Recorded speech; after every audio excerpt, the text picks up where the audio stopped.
Olá, alunos! Eu sou a professora Kétila, sejam bem-vindos a mais uma videoaula. Nossa aula de número 12, que vai falar sobre fenômenos naturais e impactos ambientais. Bem, na última aula, nós vimos que as placas tectônicas elas foram responsáveis, a movimentação dessas placas tectônicas, na verdade, foram responsáveis por fragmentar a Pangeia e formar os continentes na forma que nós conhecemos atualmente. Mas além disso tudo, as placas tectônicas elas foram e ainda são responsáveis por vários fenômenos naturais que acontecem, como por exemplo as erupções vulcânicas, os tsunamis, os terremotos, né? Então, esses fenômenos naturais, eles causam grandes impactos nos ambientes. Então, aqui nessa imagem, nós podemos ver em vermelho os limites dessas placas tectônicas. E podemos perceber, inclusive, que o Brasil, o nosso país, ele se encontra aqui no centro dessa placa sul-americana. E graças a isso, graças a se encontrar então no centro dessa placa sul-americana, nós não sentimos então os grandes abalos sísmicos, os terremotos ou erupções vulcânicas, Nós acabamos não sendo vítimas desses fenômenos naturais devido a esse fato. Mas mesmo assim, nós sentimos alguns tremores ainda, em baixa escala, né? Acontece. E esses tremores, inclusive, eles podem formar falhas geológicas, que eu vou mostrar um pouquinho mais à frente, tá? Então, as erupções vulcânicas, os terremotos, os tsunamis, eles podem causar grandes impactos ambientais, que no caso seriam a destruição de cidades, provocar a morte de muitas pessoas e também de outros seres vivos. E o que seriam esses impactos ambientais, Seriam todas as ações do ambiente que vão acarretar em consequências para os seres vivos em geral, tá? Então, esses impactos ambientais, eles podem ser causados pelos fenômenos naturais, como os vulcões, terremotos, tsunamis, vendavais, entre outros. E esses impactos, eles também podem ser causados pela ação antrópica, ou seja, pela atividade humana, que no caso seriam os desmatamentos, as queimadas, mineração, contaminação da água, entre muitas outras atividades humanas que podem prejudicar, então, o meio ambiente. Então, vamos iniciar falando de um fenômeno natural que pode, na verdade, causa, o impacto ambiental, que são os vulcões. Vamos relembrar o que seriam os vulcões? Bem, os vulcões, eles são aberturas na crosta terrestre que surgem, na maioria das vezes, nas regiões de limite entre as placas tectônicas. E eles podem estar localizados na superfície terrestre ou também, eles podem ser submarinos.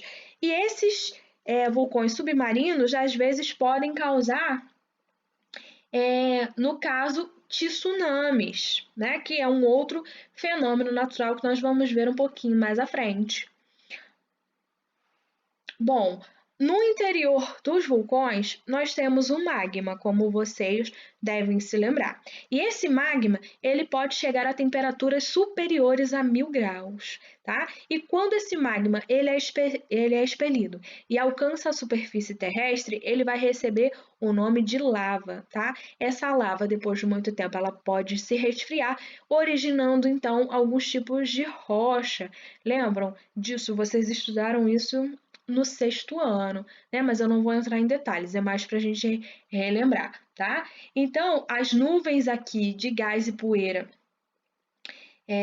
desses gases, na verdade, que são expelidas pelo vulcão, podem, e na maioria das vezes eles são tóxicos, e vai depender muito aqui do magma desse vulcão, a composição, não tem uma composição bem definidinha não, Vai depender muito aí do magma desse vulcão.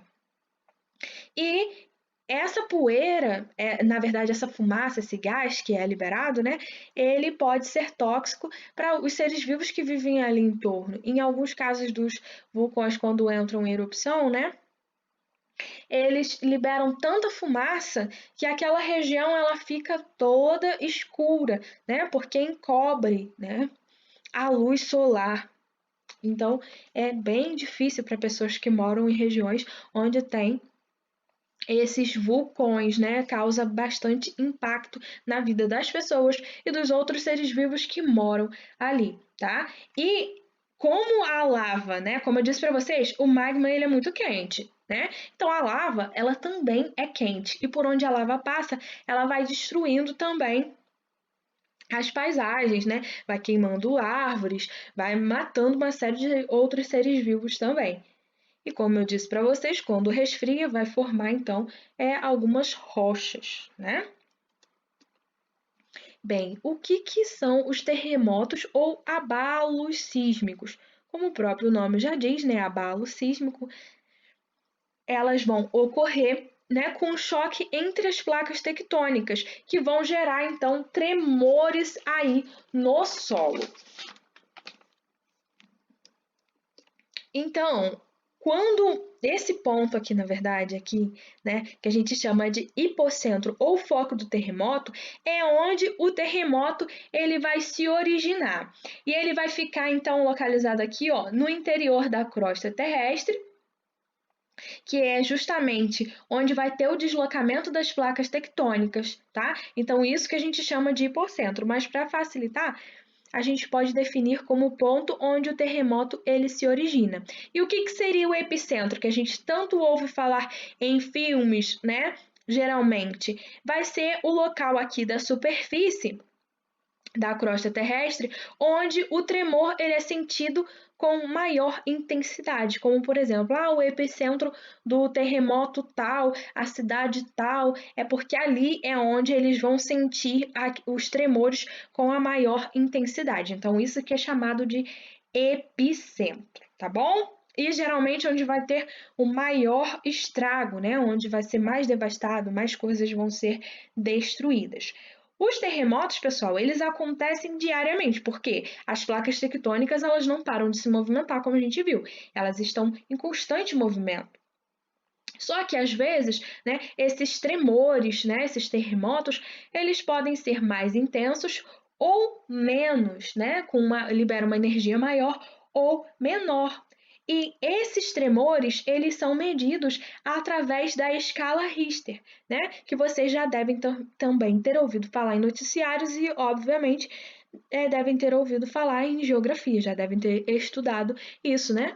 E essa escala, ela vai calcular a magnitude do abalo sísmico e vão ser registrados ondas, né?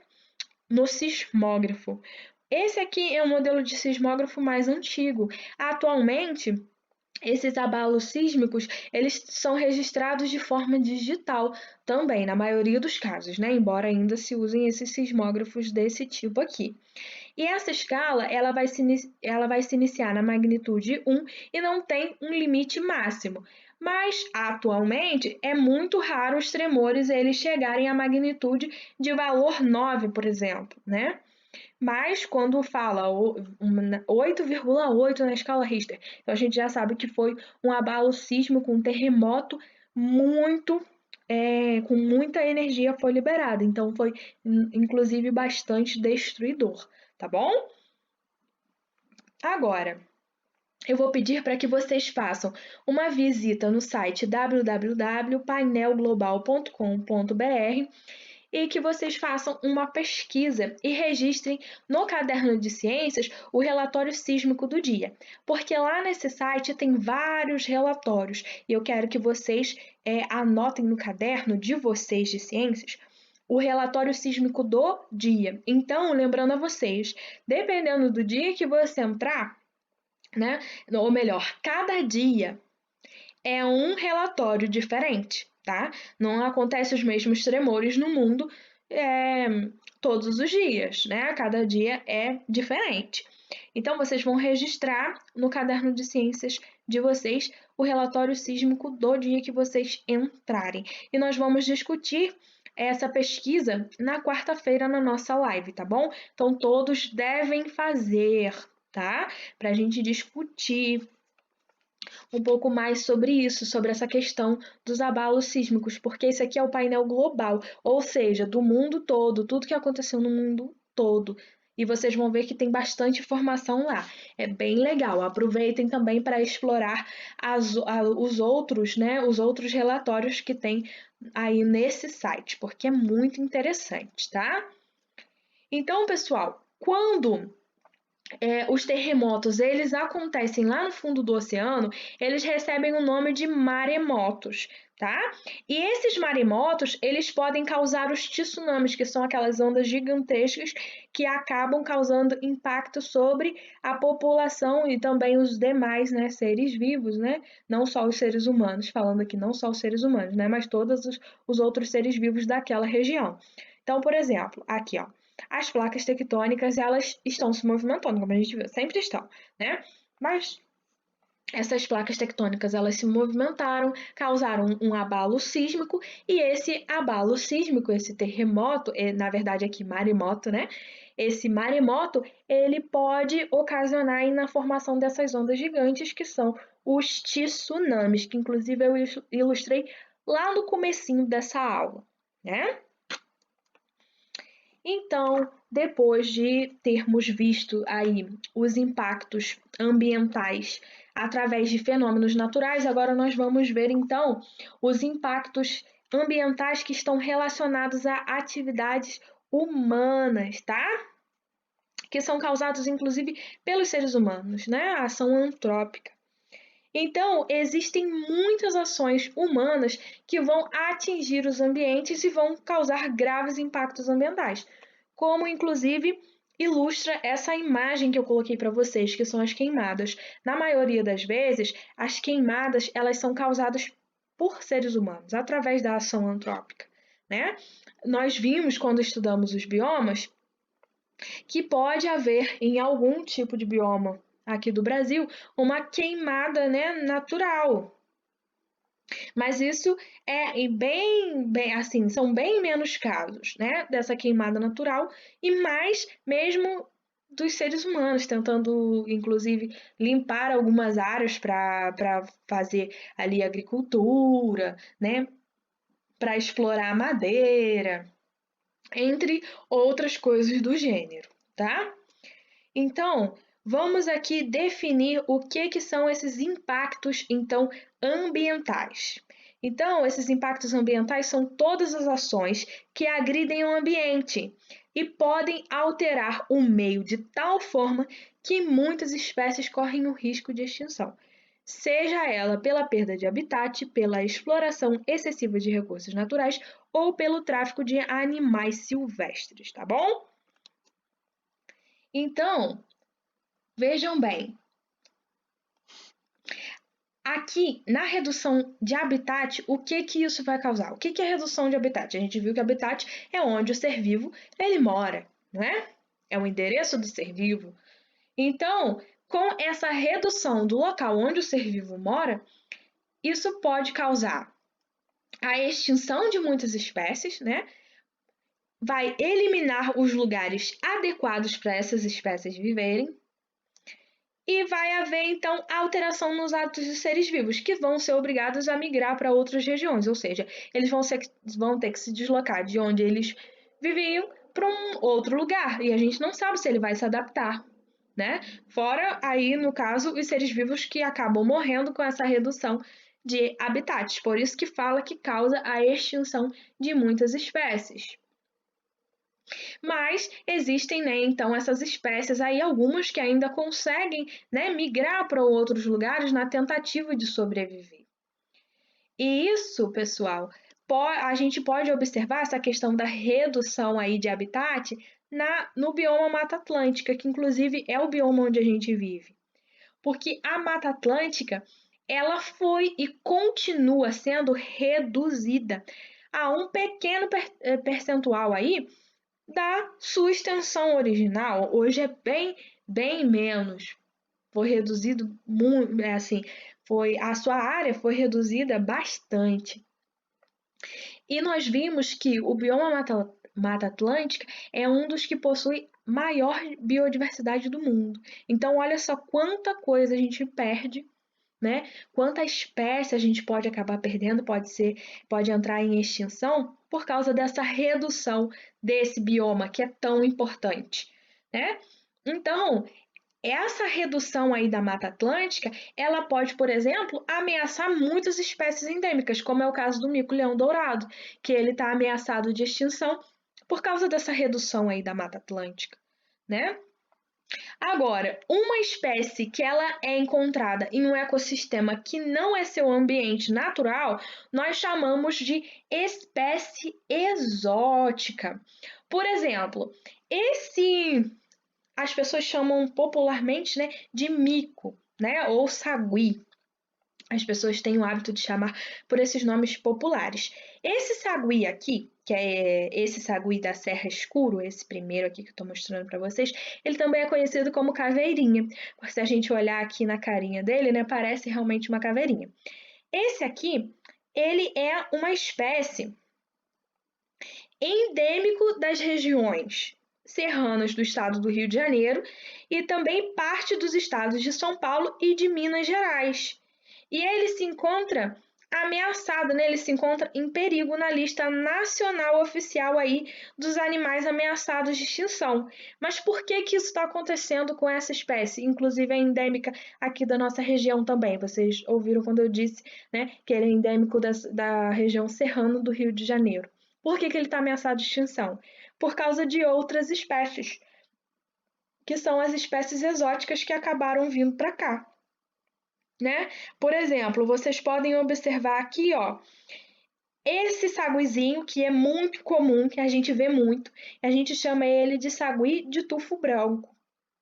E esse aqui é o sagui de tufo preto, né? Por causa desses pelinhos aqui que saem do ouvido dele, né? Esses dois outros saguizinhos aqui, eles estão competindo por espaço com o sagui que é endêmico daqui, o nosso sagui. Eles competem por espaço, eles competem por alimento. E o pior, uma coisa também ruim que acontece, eles acabam cruzando entre si essas duas espécies, e aí eles formam uma espécie híbrida, tá? Então, ele está ameaçando a nossa espécie. Mas você vai me perguntar, professora, mas como essas espécies exóticas vieram parar aqui na nossa região?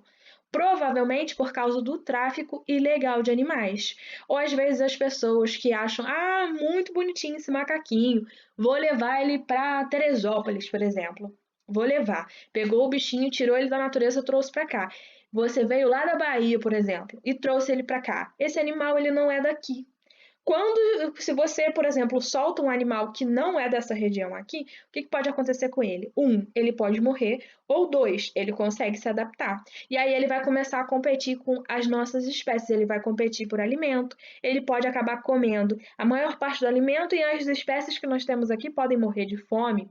Tudo vai depender. No caso aqui desse sagui aqui, aqui ele conseguiu se adaptar, entre aspas, muito bem, porque ele é muito esperto, ele se alimenta muito bem e aí ele acaba ameaçando a nossa espécie endêmica, tá? Então, por isso que cada lugar, pessoal, tem que ter as suas espécies, nada de levar a espécie de um lugar para o outro se ela não é dali, né? Por exemplo, você encontrou um saguizinho desse aqui machucado, o que eu faço com ele? Bom, você pode acionar o IBAMA, né? Dependendo do lugar onde você mora. Você pode acionar o IBAMA, por exemplo. Aí o IBAMA vai lá e recolhe o bichinho. Você acha que ele vai pegar da sua casa, vai tratar e vai soltar ele em qualquer lugar? Não, ele não. Ele é um órgão, né? Do meio ambiente, então ele não vai fazer isso. Ele vai identificar de onde aquela espécie veio para tentar enviar de onde ela veio. Porque se a gente começa a colocar a espécie que é exótica, que ela não era daquela região ali, como eu disse para vocês, naquela região pode causar um desequilíbrio na cadeia alimentar, em tudo aquilo que a gente estudou. Então, percebem?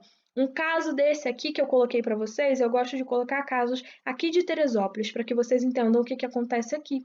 E fica mais fácil de vocês entenderem os conceitos. Então, tem até uma campanha aqui do ICMBio, vocês viram que eu tirei essa imagem aqui do ICMBio, né? Para poder conseguir identificar esses saguis que estão aí, né, em perigo por causa das espécies que são exóticas, né? Que são de outro lugar, acabam ameaçando a nossa espécie. Então, pessoal, a gente não deve apoiar essa questão de ter animal preso. É como, eu acho o miquinho a coisinha mais fofa, vou ter na minha casa. Não, não façam isso. O animal é silvestre, ele precisa ficar no lugar dele, tá bom? E, inclusive, ele não é aqui não é o lugar desse animalzinho, então ele tem que ser recolhido e ser depois, se ele tiver que ser reabilitado, né? Ele tem que ser levado para o lugar dele de origem, né? Para o bioma dele de origem, tá bom? Então, pessoal, seguindo aqui, eu falei bastante, né, lá das espécies exóticas, dando exemplo para vocês, mas outro fator aqui que pode ocasionar a extinção das espécies é a exploração excessiva dos recursos naturais. Por exemplo, pesca, né? Vocês sabiam que tem uma época certa para pescar cada espécie de peixe? A gente não pode pescar, a menos que sejam lá aqueles, né, que têm o selo direitinho. Para ter os peixes em cativeiro e tudo mais, tem a época certinha de poder pescar aquele peixe, por exemplo. Por quê? Tem que respeitar a época que aquele animal ele se reproduz, tem que respeitar a época que os filhotes eles estão pequenos, porque senão você acaba com tudo, né? Então, eu coloquei essa imagem aqui, vou explicar para vocês o que é o período do defeso, para vocês entenderem do que se trata, né? Então, olha, a captura de organismos de diferentes espécies silvestres em quantidades superiores à capacidade de eles se reproduzirem. Então, isso aí que vai ser a exploração excessiva de recursos naturais. Aí, eu coloquei essa imagem aqui para vocês, que é uma campanha, inclusive, do IBAMA, tá? Não capture, venda ou consuma o caranguejo no período de defeso. O que é o período de defeso? É o período em que, em que esses animais eles vão se reproduzir e também o período para que os filhotes eles cresçam, se desenvolvam, né? Se a gente respeitar isso tudo direitinho, a gente sempre vai ter aquele animal ali para se alimentar, né? Para seguir a nossa cadeia alimentar. Agora, se a gente não espera o animal se reproduzir, só pesca, pesca, pesca, pesca, pesca, pesca, sempre, né? Um dia vai esgotar, não é mesmo? Então, por isso que a gente tem que respeitar tudo isso. E tem várias campanhas. Inclusive, aqui, não sei se vocês já repararam aí pela cidade, algumas pessoas, né, que passam vendendo o guaiamum, né, que popularmente as pessoas chamam de caranguejo, né, ou de siri. Tem pessoas que chamam de caranguejo ou de siri. Passam vendendo, né, amarrados numas cordas. Tem a época certa para poder ele estar vendendo aquilo ali, assim como tem a época certa para as pessoas que vão capturar o siri para poder vender. Eles não podem capturar enquanto ele está se reproduzindo. Isso que é a época, o período do defeso. Então, olhem aqui o período do defeso, por exemplo, de uma espécie aqui, né, desse caranguejo aqui, ó, de 1º de outubro a 30 de novembro. Então tem que respeitar esse período para que ele possa se desenvolver, tá? Para não se esgotar. Agora, pessoal, o tráfico de animais silvestres. Vocês podem achar que isso acontece muito longe da gente, né? Mas aqui próximo à nossa região, Caxias, por exemplo, é muito conhecido como o tráfico de animais. Pelo tráfico de animais, né? Que é, no caso, retirar um animal qualquer aí da natureza sem a mínima autorização, né? Sem o mínimo cuidado e vender esses animais ilegalmente, esses animais que não eram para ser vendidos, né? E o maior, assim, o maior número, né? entre as espécies que são traficadas são as aves em geral. As pessoas têm hábito de querer trancafiar as aves, né? Eu não concordo com nada disso, né? Que as aves, basta você ter uma árvore aí na sua casa, plantas no seu jardim e elas vão vir. Você não precisa prender, né? Para poder apreciar a beleza dessas espécies. Mas não é só com as aves que acontece, né? Como eu disse para vocês, com o sagui também é muito comum esse tráfico de animais. Qual o pior disso tudo? Vai reduzir a biodiversidade, muitas espécies elas vão ficar então ameaçadas de extinção. E aqui, como eu mostrei o dado para vocês, olha, no Brasil as aves são os animais mais capturados e vendidos no comércio ilegal. E é muito cruel esse tipo de comércio, tá? Porque eles comercializam filhotes sem o mínimo de dó, muitas espécies acabam não sobrevivendo e muitas espécies elas são dopadas, eles dão remédios mesmo para aquele bichinho ele ficar todo mole, né? E aí, por exemplo, ele vende para uma pessoa, um macaquinho sagui. Depois que passa o efeito daquele remédio, né? O animal ele fica super ativo e aí ele pode desenvolver um comportamento agressivo, né? Então, nunca participem disso, de tráfico de animais silvestres. Os animais silvestres são para ficar na natureza. Quer apreciar um animal, achar lindo? Vai lá na natureza, fica tranquilo, calmo, sereno, que ele vai aparecer e você vai conseguir ver, tá bom? Então, agora eu vou pedir para que vocês façam os exercícios da seção Atividades no livro didático, da página 28 e 29, e também que vocês façam os exercícios da seção Hora de Estudo no livro didático, das páginas 30 e 31, e também que vocês façam os exercícios da seção Fenômenos Naturais no livro de atividades, da página 15 a 17. Bons estudos, um abraço e até a próxima aula, pessoal!